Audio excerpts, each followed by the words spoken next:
સ્કંદ પુરાણની કથાને આગળ વધારી ભાગ 10 નારદજી દ્વારા ધર્મવર્માના દાન સંબંધી અટપટા પ્રશ્નોનું સમાધાન।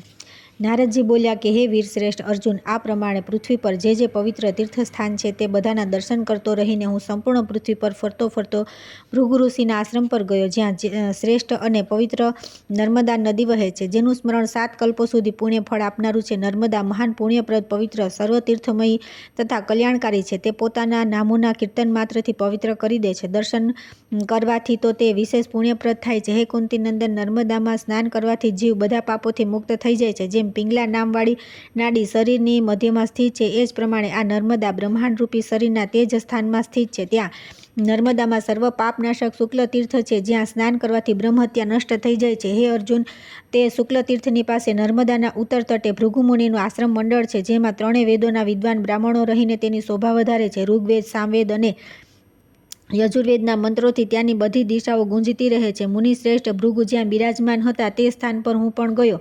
મને આવતો જોઈને ભૃગુ વગેરે બધા બ્રાહ્મણોએ ઊભા થઈને મારું સ્વાગત કર્યું। સારી રીતે સ્વાગત કરી મને અર્ધ્યપાદ્ય આપીને તે બધા મુનીશ્વરો ભૃગુજીની સાથે આસનો પર બેઠા। પછી એવું જાણ્યા પછી કે મેં વિશ્રામ કરી લીધો છે, ભૃગુજીએ મને પૂછ્યું કે હે મુનિશ્રેષ્ઠ, તમારે ક્યાં જવું છે અને ક્યાંથી તમે આવી રહ્યા છો? ત્યારે મેં ભૃગુજીને કહ્યું કે હે મહર્ષિ, મેં સમુદ્ર સુધી સંપૂર્ણ પૃથ્વીનું ભ્રમણ કર્યું છે। મારી યાત્રાનો ઉદ્દેશ હતો બ્રાહ્મણોને ભૂમિદાન કરવા માટે ઉત્તમ ભૂમિની શોધ કરવી। હું એવી ભૂમિનું અનુસંધાન કરતો હતો જે સર્વથા નિર્દોષ, પવિત્ર, તીર્થોથી યુક્ત, રમણીય અને મનને આનંદ આપનારી હોય, પરંતુ આવી ભૂમિ મને જોવા ન મળી। ભૃગુજી બોલ્યા કે હે દેવર્ષિ, મેં પણ બ્રાહ્મણોને રહેવા માટે, વસાવા માટે પૂર્વકાળમાં સમુદ્ર પર્યંત સંપૂર્ણ પૃથ્વી પર ભ્રમણ કર્યું હતું। તે સમયે મેં શુભ પુણ્યભૂમિના દર્શન કર્યા છે। મહી નામે એક પરમ પવિત્ર નદી છે, જે સર્વતીર્થમય હોવા ઉપરાંત પરમ કલ્યાણપ્રદ છે, જે જોવામાં મનોરમ્ય, સૌમ્ય તથા મહાપાપોનો વિનાશ કરવાવાળી છે। હે નારદ, પૃથ્વી પર જે જોયેલા અને ન જોયેલા તીર્થ છે તે બધા મહી નદીના જળમાં નિવાસ કરે છે। પુણ્ય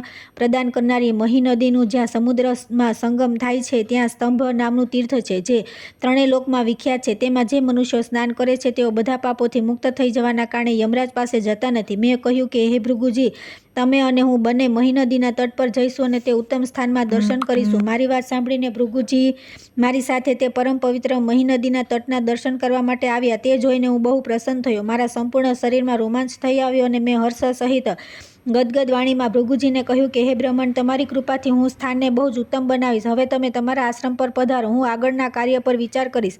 આ પ્રમાણે ભૃગુજીને વિદાય કરીને હું નદી તટે વિચાર કરવા લાગ્યો, આ સ્થાન મારે આધીન કઈ રીતે થશે, કેમ કે આ ભૂમિ સદા રાજાઓને આધીન રહી છે। જો હું રાજા ધર્મવર્માની પાસે જઈને આ ભૂમિના માટે યાચના કરું તો એઓ મારા માગવાથી મને અવશ્ય આપી દેશે, પરંતુ મુનિઓએ 3 પ્રકારના દ્રવ્ય બતાવ્યા છે, શુક્લ, સબલ અને કૃષ્ણ। તેમાં શુક્લ ઉત્તમ છે, સબલ મધ્યમ શ્રેણીનું છે અને કૃષ્ણ અધમ કહેવાય છે। વેદાભ્યાસ કર્યા પછી શિષ્ય પાસેથી દક્ષિણારૂપે જે ધન પ્રાપ્ત થાય છે તે શુક્લ દ્રવ્ય છે। કન્યા દ્વારા તથા વ્યાજ, વેપાર, ખેતી અને યાચના દ્વારા મેળેલું ધન સબલ કહેવાય છે। જુગારી, ચોરી, દુસ્સાહસપૂર્ણ કાર્ય તથા કપટથી કમાયેલું ધન કૃષ્ણ કહેવાય છે। આ શુક્લ, સબલ અને કૃષ્ણ દ્રવ્ય ક્રમશઃ સાત્વિક, રાજસિક અને તામસિક માનવામાં આવ્યા છે। જે મનુષ્ય ઉત્તમ તીર્થ અને પાત્ર મળે ત્યારે શુક્લ દ્રવ્ય દ્વારા ધર્મનું અનુષ્ઠાન કરે છે, તે દેવ યોનિમાં તેના ફળનો ઉપભોગ કરે છે।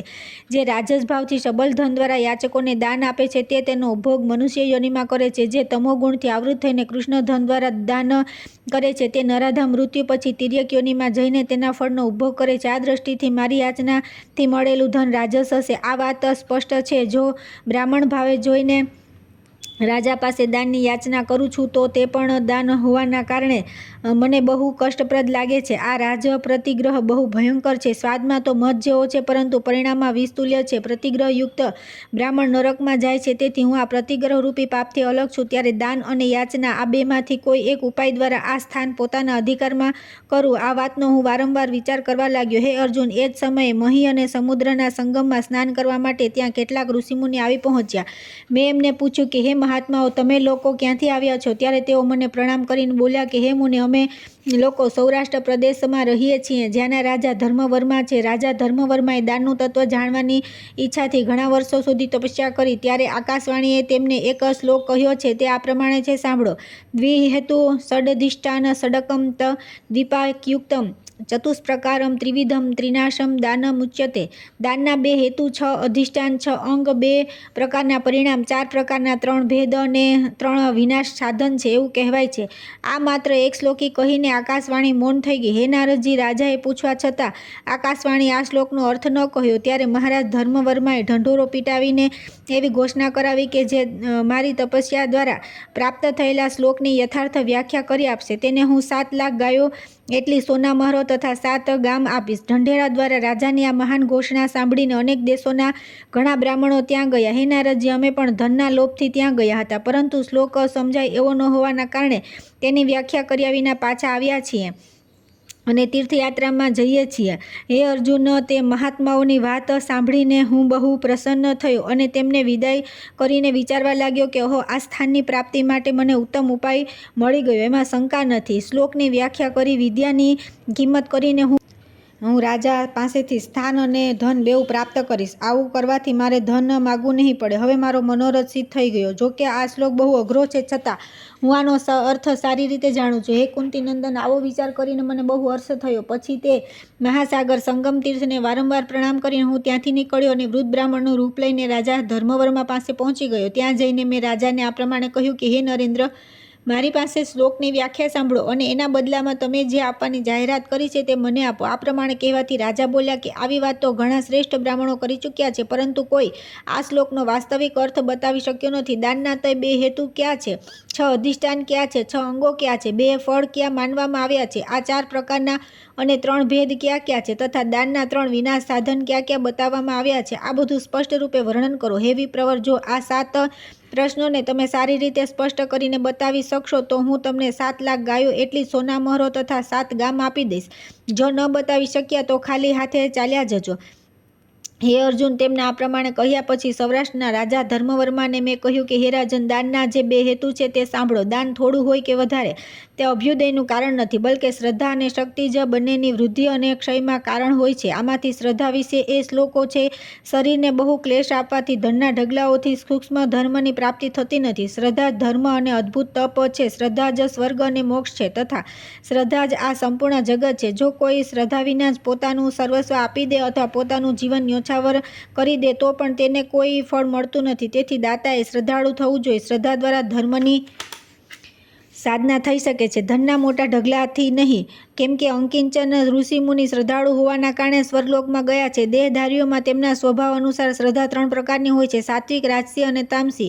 તે સાંભળો. સાત્વિક શ્રદ્ધાવાળા પુરુષ દેવતાઓની પૂજા કરે છે. રાજસી શ્રદ્ધાવાળા યક્ષો અને રાક્ષસોને પૂજે છે તથા તામસી શ્રદ્ધાવાળા મનુષ્યો, ભૂત, પ્રેત અને પિશાચોની પૂજા કરે છે. તેથી શ્રદ્ધાવાન પુરુષ પોતાના ન્યાયોપાર્જિત ધનનું સુપાત્ર માટે જે દાન કરે છે તે થોડું પણ તેનાથી ભગવાન શિવજી પ્રસન્ન થાય છે. શક્તિ વિશે શ્લોક આ પ્રમાણે છે: કુટુંબના ભરણપોષણથી જે વધારે હોય તે ધન દાન કરવા યોગ્ય છે. તે મધ જેવું મધુર છે. તેનાથી યથાર્થ ધર્મ લાભ થાય છે. એનાથી વિપરીત કરવાથી તે આગળ જતા વિષ જેવું હાનિકારક થાય છે. દાતાનો ધર્મ અધર્મમાં પરિણિત થઈ જાય છે. જો આત્મીયજન દુઃખપૂર્વક જીવન નિર્વાહ કરી રહ્યા હોય તો તે સ્થિતિમાં કોઈ સુખી અને સમર્થ પુરુષને દાન આપનાર મનુષ્ય મધુપાન સમજીને વિષપાન કર્યા જેવું છે.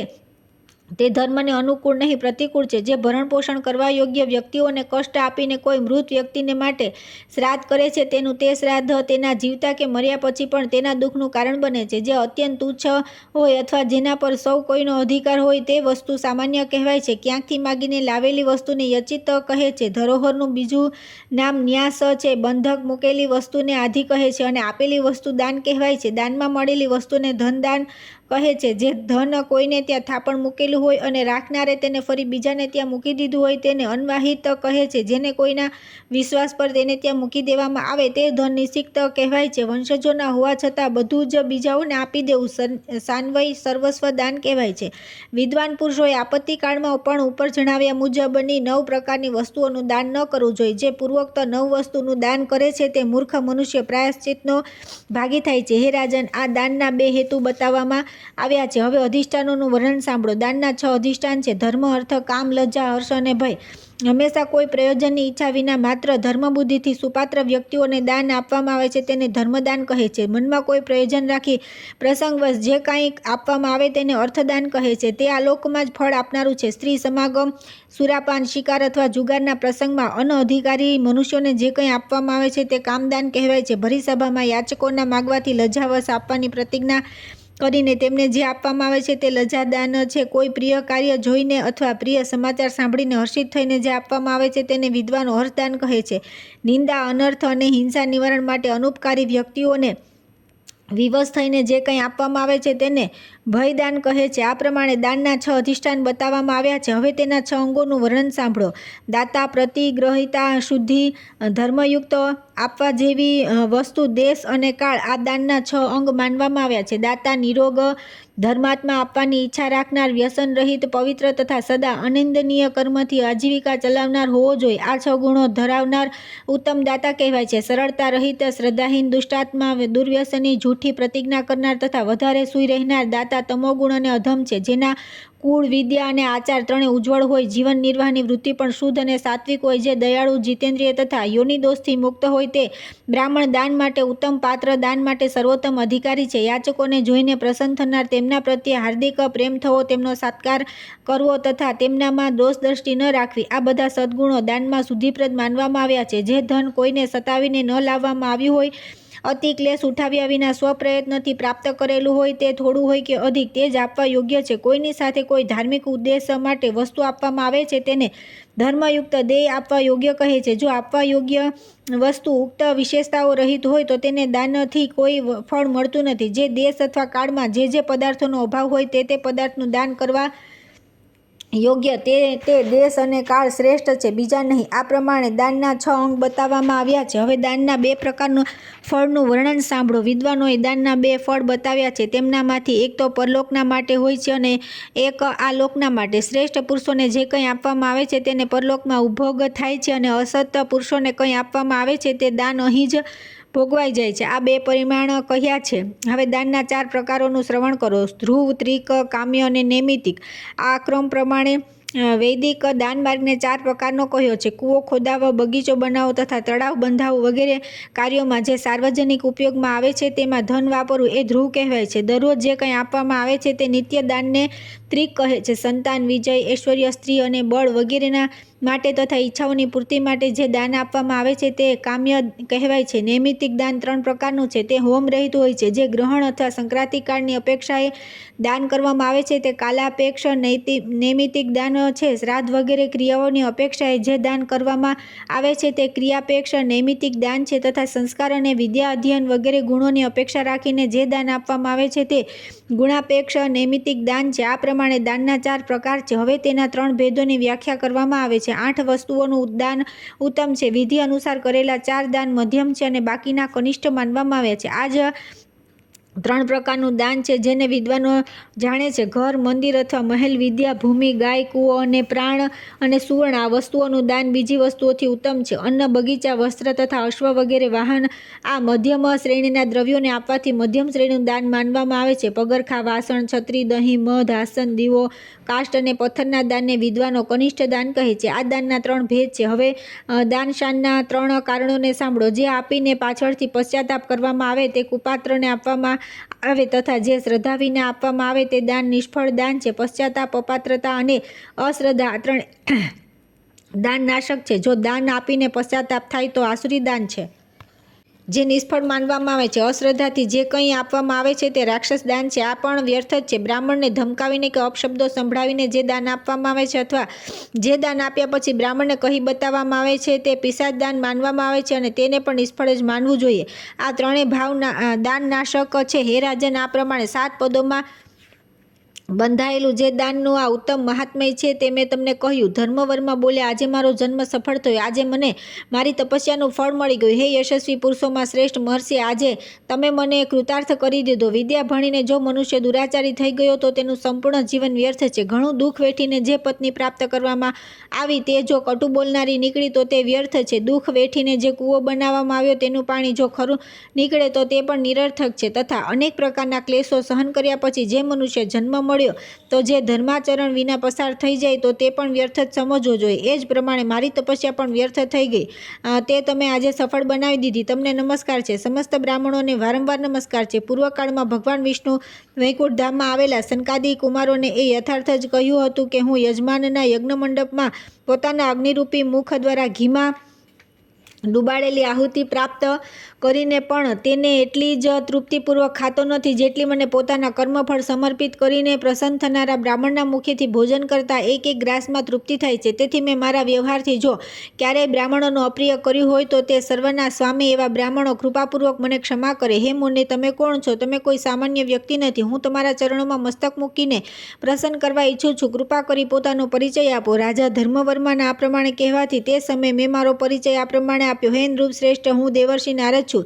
સ્થાનની પ્રાપ્તિ માટે આવ્યો છું. તમે પોતાની પ્રતિજ્ઞા અનુસાર મને ધન આપો અને સ્થાન બનાવવા માટે ભૂમિ અર્પણ કરો. હે મહારાજ, જો કે આ ભૂમિ અને ધન દેવતાઓના જ છે, છતાં જે સમય જે રાજા હોય તેની પાસે તેમને માંગવા જોઈએ, કેમ કે રાજા આ પૃથ્વીનો પ્રતિપાલક અને દાતા હોય છે. તેથી દ્રવ્ય શુદ્ધિની ઈચ્છાથી હું તમારી પાસે થોડી ભૂમિ માગું છું. રાજાએ કહ્યું કે હે વિપ્રવર, જો તમે દેવર્ષિ નારદ છો તો આ સંપૂર્ણ રાજ્ય તમારું જ રહે. હું તો તમારી અને સમસ્ત બ્રાહ્મણોની સેવા કરીશ. નારદજી કહે છે કે હે અર્જુન, હવે મેં રાજા ધર્મવર્માને કહ્યું કે આ ધન તમારી પાસે જ રહે, જરૂર પડશે ત્યારે હું લઈ લઈશ. આ પ્રમાણે કહીને હું રેવતક પર્વત પર ચાલ્યો ગયો. તે શ્રેષ્ઠ પર્વતના દર્શનથી મને બહુ પ્રસન્નતા થઈ. ત્યાં તપસ્યા કરી મનુષ્ય પોતાની અભિષ્ટ વસ્તુને પ્રાપ્ત કરી લે છે, જેમ ભક્ત પુરુષ ભગવાન મહાદેવને પ્રાપ્ત કરી પોતાના મનોરથ સિદ્ધ કરી લે છે. હે કુંતીનંદન, હું રેવત પર્વતની એક બહુ મોટી શિલા પર બેસી ગયો અને શીતલ મંદ સુગંધિત પવનના સ્પર્શથી અતિ પ્રસન્ન થઈને મનમાં વિચાર કરવા લાગ્યો કે સ્થાન તો મેં પ્રાપ્ત કરી લીધું જે અત્યંત દુર્લભ હતું. હવે હું ઉત્તમ બ્રાહ્મણની પ્રાપ્તિ માટે પ્રયત્ન કરું. મારે એવા બ્રાહ્મણ શોધવા જોઈએ જે સર્વશ્રેષ્ઠ પાત્ર હોય. આ વિશે વેદવાદી વિદ્વાનોના વચન આ પ્રમાણે છે. જેમ ચાલક વિના કોઈ પ્રાણીને નૌકા પાર ઉતારવામાં સમર્થ નથી, તે જ પ્રમાણે જાતિથી શ્રેષ્ઠ બ્રાહ્મણ પણ જો દુરાચારી હોય તો તે કોઈનો ઉદ્ધાર કરી શકતો નથી. જેણે શાસ્ત્રોનું અધ્યયન કર્યું નથી તે બ્રાહ્મણ તણખલાના અગ્નિની જેમ તુરત જ તેજોહીન થઈ જાય છે. તેથી તેને હવ્ય પ્રદાન ન કરવું જોઈએ, કેમ કે રાખમાં અતિ આહુતિ અપાતી નથી. દાન માટે યોગ્ય પાત્રને છોડીને અપાત્રને દાન આપવામાં આવે છે તે દાન ઉસર ભૂમિમાં બીજ વાવવા જેવું વ્યર્થ છે. દાનમાં લીધેલી ભૂમિ વિદ્યાહીન બ્રાહ્મણના અંતઃકરણને નષ્ટ કરી દે છે. એ જ પ્રમાણે ગાય તેના ભોગોનું સોનું, તેના શરીરનો ઘોડો તેના નેત્રનો, વસ્ત્ર તેની સ્ત્રીનો, ઘી તેજનો અને તલ તેના સંતાનોનો નાશ કરે છે. તેથી અવિદ્વાન બ્રાહ્મણે સદા દાનથી ડરવું જોઈએ. મૂર્ખ બ્રાહ્મણ થોડું દાન લઈને પણ કીચડમાં ફસાયેલ ગાયની જેમ કષ્ટ પામે છે. તેથી જે મૂઢ તપસ્યાયુક્ત અને ગુપ્ત સ્વરૂપે સ્વાધ્યાયનું સાધન કરનાર છે તથા જે સાંચિત છે તેમને આપેલું દાન સદા અક્ષય હોય છે. ઉત્તમ દેશમાં કાળમાં શ્રેષ્ઠ ઉપાયથી સુપાત્રને શ્રદ્ધાપૂર્વક જે દ્રવ્ય આપવામાં આવે છે તે જ પરિપૂર્ણ દાન ધર્મનું લક્ષણ છે. માત્ર વિદ્યા અને તપસ્યાથી સુપાત્રતા આવતી નથી. જ્યાં સદાચાર છે અને તેની સાથે વિદ્યા અને તપસ્યા પણ છે તેને ઉત્તમ પાત્ર કહેવાય છે. ત્યાર પછી આવે છે કલાપ ગ્રામ નિવાસી સૂતનુ દ્વારા નારદજીના જટિલ પ્રશ્નોનું સમાધાન. નારદજી કહે છે કે હે અર્જુન, હું દેશ દેશ ફરીને વિદ્યારૂપી નેત્રવાળા બ્રાહ્મણોની પરીક્ષા કરું છું. જો તેઓ મારા પ્રશ્નોના ઉત્તર આપી દેશે ત્યારે હું તેમને દાન આપીશ. એવો વિચાર કરીને હું તે સ્થાનથી નીકળીને મહર્ષિઓના આશ્રમો પર આ પ્રશ્નોરૂપી શ્લોકોનું ગાન કરતો રહીને વિચરવા લાગ્યો. માતૃકાઓને કોઈ વિશેષ રૂપે જાણે છે તે માતૃકા કેટલા પ્રકારની અને કેવા અક્ષરોવાળી છે. કયો દ્વિજ 25 વસ્તુઓના ગૃહને સારી રીતે જાણે છે. અનેક રૂપવાળી સ્ત્રી એક રૂપવાળી બનવાની કળા કોણ જાણે છે. સંસારમાં રહેનારો કયો પુરુષ વિચિત્ર કથાવાળી વાક્ય રચનાને જાણે છે. કયો સ્વાધ્યાયશીલ બ્રાહ્મણ સમુદ્રમાં રહેતા મહાન ગ્રહની જાણકારી ધરાવે છે. કયા શ્રેષ્ઠ બ્રાહ્મણને 8 પ્રકારના બ્રાહ્મણત્વનું જ્ઞાન છે. 4 યુગના મૂળ દિવસોને કોણ બતાવી શકે છે. 14 મનુઓના મૂળ દિવસનું જ્ઞાન કોને છે. ભગવાન સૂર્ય કયા દિવસે સર્વપ્રથમ રથ પર સવાર થયા. જે કાળા સર્પની જેમ બધા પ્રાણીઓને ઉદ્વેગમાં નાખતો રહે છે તેને કોણ જાણે છે. આ ભયંકર સંસારમાં કયો દક્ષ મનુષ્યોથી વધારે દક્ષ માનવામાં આવે છે. કયો બ્રાહ્મણ બંને માર્ગોને જાણે છે અને બતાવે છે. જે શ્રેષ્ઠ બ્રાહ્મણ મારા આ 12 પ્રશ્નોને જાણે છે તેઓ મારા માટે પરમ પૂજ્ય છે અને હું તેમનો ચિરકાળ સુધી સેવક બનીને રહીશ. હે અર્જુન, આ પ્રશ્નોનું ગાન કરતો રહીને હું સમસ્ત પૃથ્વી પર ફરતો રહ્યો. મને જે બ્રાહ્મણ મળ્યા તે બધાએ એ જ કહ્યું કે તમારા આ પ્રશ્નોની વ્યાખ્યા બહુ કઠિન છે. અમે તો માત્ર નમસ્કાર કરીએ છીએ. આ પ્રમાણે સંપૂર્ણ પૃથ્વી ફરીને હું પાછો આવ્યો અને હિમાલયના શિખર પર બેસીને ફરી આ પ્રમાણે વિચાર કરવા લાગ્યો. ઓહો, મેં બધા બ્રાહ્મણોને જોઈ લીધા. હવે હું શું કરું? એ સમયે મારા મનમાં એવો વિચાર આવ્યો કે હું હજી સુધી કલાપ ગામમાં તો ગયો નથી. તે એક ઉત્તમ સ્થાન છે જ્યાં આવા બ્રાહ્મણો રહે છે જેઓ તપસ્યાની મૂર્તિ જેવા છે, જેમની સંખ્યા 84,000 છે. તેઓ બધા જ વેદાધ્યનથી સુશોભિત થતા રહે છે. તેથી તે સ્થાન પર જાઉં. મનમાં જ આવો વિચાર કરી હું ત્યાંથી ચાલી નીકળ્યો અને આકાશ માર્ગે ત્યાં જઈ પહોંચ્યો. પુણ્યભૂમિ પર વસેલું તે ગામ 100 યોજન વિસ્તારનું હતું. ત્યાં અનેક પ્રકારના વૃક્ષોની ઘટાદાર છાયા હતી. અગ્નિહોત્રમાંથી નીકળતો ધુમાડો ત્યાં કદી શાંત થતો ન હતો. કલાપ ગામ તે સ્થાન છે જ્યાં સતયુગને માટે સૂર્યવંશ, ચંદ્રવંશ તથા બ્રાહ્મણ વંશનું બીજ શેષ અને સુરક્ષિત છે. તે સ્થાન પર પહોંચીને મેં દ્વિજોના આશ્રમોમાં પ્રવેશ કર્યો. ત્યાં શ્રેષ્ઠ બ્રાહ્મણો મધુર વાણીમાં અનેક પ્રકારના વાદો પર વાર્તાલાપ કરી રહ્યા હતા. તે સમયે વિદ્વાત સભાની વચ્ચે મેં મારી ભુજા ઉઠાવી ઘોષણા કરી, હે બ્રાહ્મણો, હવે તમે લોકો મારા પ્રશ્નોનું સમાધાન કરો. બ્રાહ્મણ બોલ્યા કે હે વિપ્રવર, તમે તમારો પ્રશ્ન ઉપસ્થિત કરો. એ અમારા માટે બહુ મોટો લાભ છે કે તમે કોઈ પ્રશ્ન પૂછી રહ્યા છો. ત્યાંના વિદ્વાન બ્રાહ્મણો પહેલાં હું ઉત્તર આપીશ એમ કહી એકબીજાને રોકવા લાગ્યા. ત્યારે મેં તેમની સામે મારા 12 પ્રશ્નો ઉપસ્થિત કર્યા. એ સાંભળીને તે મુનીશ્વરો તે પ્રશ્નોને રમત સમજી મને કેટલા કહેવા લાગ્યા કે હે વિપ્રવર, તમારા પ્રશ્નો તો બાળક જેવા છે. આવા નાના નાના પ્રશ્નોથી અહીં શું થવાનું છે? તમે અમારામાંથી જેને સૌથી સામાન્ય અને જ્ઞાનહીન સમજતા હો તે જ આ પ્રશ્નોના ઉત્તર આપે. આ સાંભળી મને બહુ આશ્ચર્ય થયું. મેં પોતાને કૃતાર્થ માન્યો અને તેમનામાંથી એક બાળકને સૌથી તુચ્છ સમજી કહ્યું કે આ મારા પ્રશ્નનો ઉત્તર આપ. તે બાળક બ્રાહ્મણનું નામ સૂતનુ હતું. તેણે મારા પ્રશ્નના ઉત્તર આપતા કહ્યું કે માતૃકામાં 52 અક્ષરો બતાવવામાં આવ્યા છે. તેમાં સૌથી પ્રથમ અક્ષર ઓમકાર છે. એ સિવાય 14 સ્વર, 33 વ્યંજન, અનુસ્વાર, વિસર્ગ, જીવામૂલ્ય તથા ઉપમાધ્યનીય આ બધા મળીને 52 માતૃકા વર્ગ માનવામાં આવ્યા છે. હે દ્વિજવર, આ મેં તમને અક્ષરોની સંખ્યા બતાવી છે. હવે તેમનો અર્થ સાંભળો. આ અર્થ વિશે પહેલાં તમને એક ઇતિહાસ કહીશ. પૂર્વકાળની વાત છે. મિથિલા નગરીમાં કૌતુમ નામે પ્રસિદ્ધ એક બ્રાહ્મણ રહેતા હતા. તેમણે આ પૃથ્વી પર પ્રચલિત થયેલી સંપૂર્ણ વિદ્યાઓ ભણી લીધી હતી. તેઓ 31,000 વર્ષ સુધી આદરપૂર્વક અધ્યયનમાં વ્યસ્ત રહ્યા. તેમની એક ક્ષણ પણ ક્યારેય વ્યર્થ નષ્ટ ન થઈ. અધ્યયન પૂરું કરીને જ્યારે તેઓ ગૃહસ્થ થયા ત્યારે થોડા સમય પછી તેમને એક પુત્ર થયો. તેની બધી ચેષ્ટાઓ જળ જેવી હતી. તેણે માત્ર માતૃકા ભણી. માતૃકા ભણ્યા પછી તે કોઈ રીતે બીજી કોઈ વાત યાદ કરતો ન હતો. તેથી તેના પિતા ઘણા દુઃખી થયા અને તેને જળ બાળકને કહેવા લાગ્યા, બેટા ભણ, હું તને મીઠાઈ આપીશ. નહીં ભણે તો આ મીઠાઈ બીજાને આપી દઈશ અને તારા બંને કાન ખેંચી કાઢીશ. આ સાંભળીને પુત્રે કહ્યું કે પિતાજી, શું મીઠાઈ લેવા માટે અભ્યાસ કરાય છે? શું લોભની પૂર્તિ જ અધ્યયનનો ઉદ્દેશ છે? અધ્યયન તો એનું નામ છે જે મનુષ્યને પરલોકમાં લાભ પહોંચાડનારું છે. કૌતુમ બોલ્યા કે હે વત્સ, આવી વાતો કહેનાર તારું આયુષ્ય વધે. તારી આ સમજણ બહુ સારી છે, પરંતુ તું કેમ ભણતો નથી? પુત્રે કહ્યું કે પિતાજી, જાણવા યોગ્ય જેટલી વાતો છે તે બધી તો મેં માતૃકામાં જાણી લીધી છે. તો પછી તમે જ કહો કે મારું ગળું શા માટે સૂકું? પિતા બોલ્યા કે હે વત્સ, તું તો આજે બહુ વિચિત્ર વાત કહે છે. માતૃકામાં તે ક્યાં જ્ઞાતવ્ય અર્થનું જ્ઞાન પ્રાપ્ત કર્યું છે? જણાવ.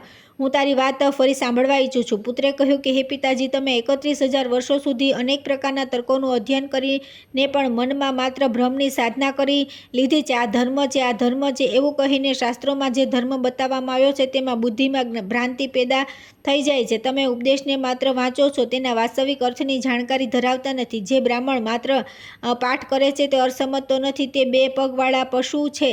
તેથી હું તમને મોહનાશક વચન સંભળાવું છું. આકાર બ્રહ્મા કહેવાય છે. ભગવાન વિષ્ણુ ઉકાર છે. મકારને ભગવાન મહેશ્વર કહ્યા છે. આ 3 ગુણમય સ્વરૂપ કહ્યા છે. ઓમકારના માથા પર જે અનુસ્વારથી અર્ધમાત્રા છે તે સર્વોત્કૃષ્ટ ભગવાન સદાશિવનું પ્રતીક છે.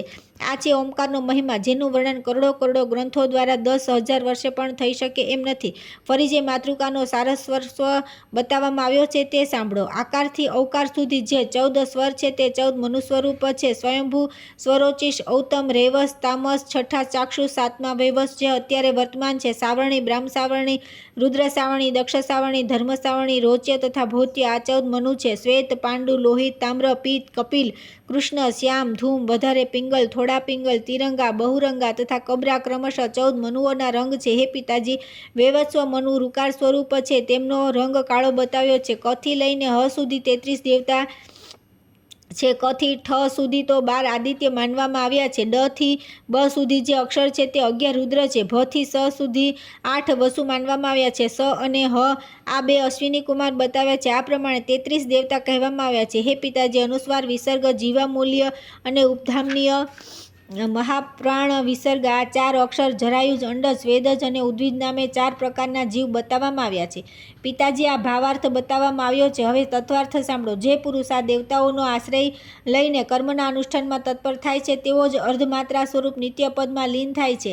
4 પ્રકારના જીવોમાંથી કોઈ પણ જ્યારે મન, વાણી અને ક્રિયા દ્વારા દેવતાઓનું ભજન કરે છે ત્યારે તેને મુક્તિ પ્રાપ્ત થાય છે. જે શાસ્ત્રમાં પાપી મનુષ્યો દ્વારા આમને દેવતાઓ માનવામાં આવ્યા નથી તે શાસ્ત્રને જો બ્રહ્માજી પણ કહે તો પણ માનવું ન જોઈએ. આ બધા દેવતા વૈદિક માર્ગમાં સર્વત્ર પ્રતિષ્ઠિત છે. તેથી જે દુરાત્મા આ દેવતાઓનું ઉલ્લંઘન કરી તપ, દાન અથવા જપ કરે છે તેઓ વાયુ પ્રધાન માર્ગમાં જઈને ઠંડીથી ધ્રુજતા રહે છે. અહો, અજિતેન્દ્રિય મનુષ્યોના મોહનો મહિમા તો જુઓ. તે પાપી માતૃકા વાંચે છે પરંતુ આ દેવતાઓને માનતા નથી.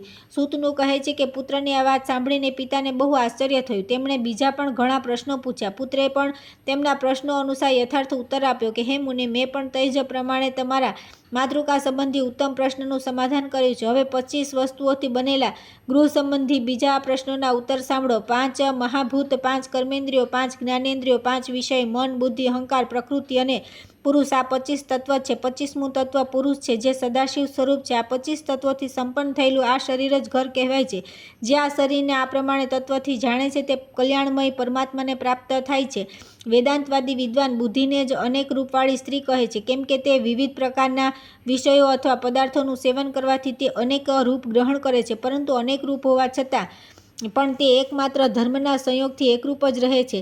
જે આ તત્વાર્થને જાણે છે તે ધર્મનો આશ્રય લેવાના કારણે કદી નરકમાં પડતો નથી. મુનિઓએ જે કહ્યું નથી તથા જે વચન દેવતાઓની માન્યતાનો સ્વીકાર કરતા નથી તેને વિદ્વાનોએ વિચિત્ર કદાથી મુક્ત બંધ વાક્ય વિન્યાસ કહ્યા છે તથા જે કામયુક્ત વચન છે તે પણ આ શ્રેણીમાં છે. એવા વચન સાંભળવા કે માનવા યોગ્ય નથી. વાસ્તવમાં તે બંધન જ છે. હવે 5મા પ્રશ્નનું સમાધાન સાંભળો. એકમાત્ર લોભ જ આ સંસારમાં સમુદ્રમાં મહાન ગ્રાહ છે. લોભના કારણે પાપ થાય છે. લોભથી ક્રોધ આવે છે.